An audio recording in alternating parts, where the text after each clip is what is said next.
Assalamualaikum warahmatullahi wabarakatuh. Perkenalkan, nama saya Siska Mustafa, NIM 131423012, kelas 2A, jurusan Manajemen Pendidikan. Di sini saya akan mempresentasikan materi yang berjudul Perencanaan Sumber Daya Manusia. Yang pertama, konsep dan arti penting perencanaan sumber daya manusia. Manajemen SDM secara luas adalah integrasi dan adaptasi. Berkenaan dengan itu ada 3 prinsip yang menjadi dasar kegiatan MSDM.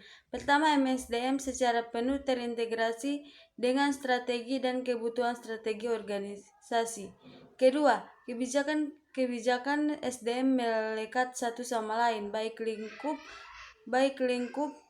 kebijakan bersilang maupun hierarki bersilang. Ketiga, praktek-praktek SDM disesuaikan, diterima, dan digunakan oleh para manajer ini dan karyawan sebagai bagian dari kegiatan kerja setiap hari.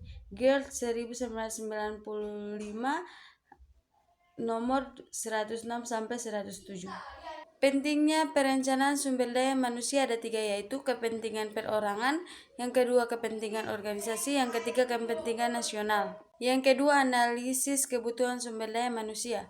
Kebutuhan atau demand atau permintaan akan sumber daya manusia oleh suatu organisasi adalah merupakan ramalan kebutuhan akan sumber daya manusia ini, bukan sekedar kuantitas atau jumlah saja, tetapi juga menyangkut soal kualitas. Faktor-faktor yang mempengaruhi dan harus diperhitungkan dalam membuat ramalan kebutuhan sumber daya manusia pada waktu yang akan datang antara lain, yang pertama faktor eksternal, yang kedua faktor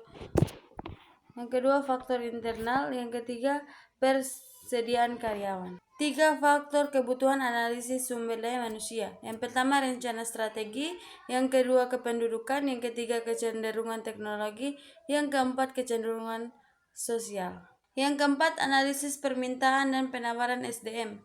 Perencanaan sumber daya manusia merupakan rangkaian kegiatan yang dilakukan untuk mengantisipasi permintaan bisnis dan lingkungan pada organisasi di waktu yang akan datang, dan untuk memenuhi kebutuhan tenaga kerja yang ditimbulkan oleh kondisi-kondisi tersebut.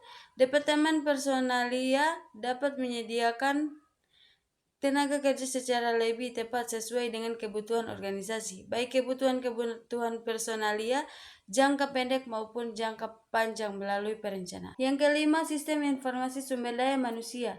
Dalam sistem informasi sumber daya manusia atau SISDM mempunyai 2 tujuan utama dalam organisasi, antara lain yang pertama untuk meningkatkan efisien, di mana data karyawan dan aktivitas sumber daya manusia digabungkan menjadi satu agar supaya lebih strategi dan berhubungan dengan perencanaan sumber daya manusia. Ditinjau dari manfaatnya, sistem informasi sumber daya manusia mempunyai manfaat dalam organisasi, yaitu otomatis dalam sistem pengajian dan aktivitas tunjangan. Kesimpulannya yaitu perencanaan sumber daya manusia adalah suatu proses analisis dalam memenuhi kebutuhan sumber daya manusia sebuah perusahaan dengan peramalan, pengembangan, pengimplementasian, dan pengontrolan guna penempatan pegawai. Demikian presentasi dari saya. Bila ada salah kata saya mohon maaf. Wabillahi taufiq wal hidayah. Wassalamualaikum warahmatullahi wabarakatuh.